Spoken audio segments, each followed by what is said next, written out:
കേസിൻ്റെ ഭാഗത്ത് നിങ്ങൾ കാണേണ്ടത് എന്നെക്കുറിച്ച് പറഞ്ഞ നല്ല വാക്കുകൾ നിങ്ങൾ മനസ്സിലാക്കുക. അദ്ദേഹത്തിൻ്റെ അനുഗ്രഹം എനിക്ക് 3 തവണ കിട്ടി. എല്ലാം നന്നായിട്ട് തന്നെ പോകുന്നു. ഞങ്ങൾ AICC നേതൃത്വത്തെ കണ്ടിട്ട് ഇന്നലെ ഞാനും ഷാഫി ഇവിടെ വന്നു. മറ്റുള്ളവർ കോഴിക്കോടും തിരുവനന്തപുരത്തും എത്തി. ശക്തമായിട്ട് മുന്നോട്ട് പോകാൻ ഞങ്ങൾക്ക് എല്ലാ നിർദ്ദേശങ്ങളും കിട്ടിയിട്ടുണ്ട്. കേരളത്തിൽ നിന്ന് നല്ല പ്രതികരണമാണ്. നമ്മളുടെ നേതൃനിര, പ്രവർത്തകർ, അണികൾ, അതുപോലെ തന്നെ UDF കക്ഷികൾ, അനുഭാവികൾ, പൊതുജനങ്ങളെല്ലാം ഈ ടീമിനെ, വ്യക്തിപരമായിട്ട് എന്നെയല്ല, ഈ ടീമിനെ ഹൃദ്യമായിട്ട് സ്വാഗതം ചെയ്തു. നല്ല ഉന്മേഷത്തിൽ, ആവേശത്തിൽ, പ്രതീക്ഷയിൽ, യോജിപ്പിൽ മുന്നോട്ട് നീങ്ങുകയാണ്. കേസിൻ്റെ ഭാഗത്ത് നിങ്ങൾ കാണേണ്ടത് എന്നെക്കുറിച്ച് പറഞ്ഞ നല്ല വാക്കുകൾ നിങ്ങൾ മനസ്സിലാക്കുക. അദ്ദേഹത്തിൻ്റെ അനുഗ്രഹം എനിക്ക് 3 തവണ കിട്ടി.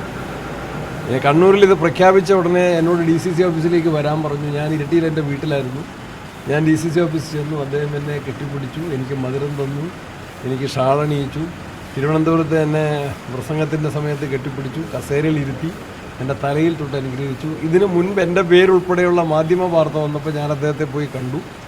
അദ്ദേഹം എന്നോട് പറഞ്ഞു, താനാണ് വരുന്നതെങ്കിൽ ഞാൻ തലയിൽ തൊട്ട് അനുഗ്രഹിക്കുന്നു എന്ന് പറഞ്ഞ നല്ല വാക്കുകൾ. സണ്ണി ജോസഫ് എനിക്ക് സഹോദരനാണ്, പലർക്കും അത് അറിയില്ലെങ്കിൽ സണ്ണി ജോസഫ് എനിക്ക് സഹോദരനാണെന്നാണ് കെ സുധാകരൻ പറഞ്ഞത്. കെ സുധാകരനെ ജ്യേഷ്ഠ സഹോദരൻ എന്നാണ് ഞാൻ ചാർജ് എടുക്കൽ ചടങ്ങിൽ വിശേഷിപ്പിച്ചത്.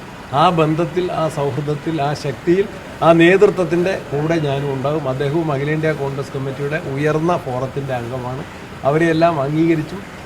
അവരുമായിട്ടുള്ള ആശയവിനിമയം നടത്തി ഞങ്ങൾ കുറേ കൂടി യങ്സ്റ്റേഴ്സ് ആയിട്ടുള്ള ടീമിനെ കൂടി സഹകരിപ്പിച്ചുകൊണ്ട് വി വിൽ ഗോ ടുഗദർ.